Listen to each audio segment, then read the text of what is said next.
सोहन नाम का एक लकड़हारा था। एक दिन वो जंगल से लकड़ियां काटकर अपने घर को वापस लौट रहा था। रास्ते में उसे एक तपस्वी दिखाई पड़ा। कड़ी सर्दियों के दिन थे। तपस्वी ठंड की वजह से काफी थरथर कांप रहा था। स्वभाव से दयालु और परोपकारी लकड़हारे ने अपनी लकड़ियों में से कुछ सूखी लकड़ियां उसके पास जला दी। तपस्वी को बहुत राहत हुई। लकड़हारे के इस व्यवहार से खुश होकर तपस्वी ने उसको एक जादुई पत्थर दिया।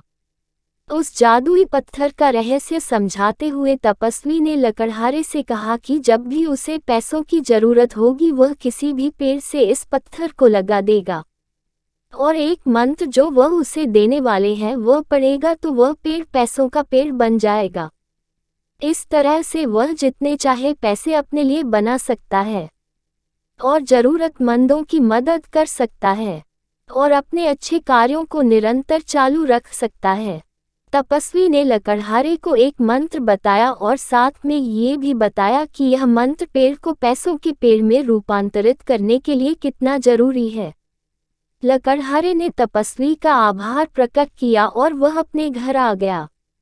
लकड़हारे ने अपनी धर्मपत्नी को वो जादुई पत्थर दिखाया और सारी घटना के बारे में भी बताया।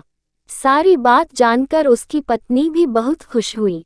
अब लकड़हारे और उसकी पत्नी को जब भी पैसों की जरूरत होती थी वे दोनों किसी भी पेड़ को पैसों का पेड़ बना लेते थे और जितने हो सके उतने परोपकार के काम किया करते थे।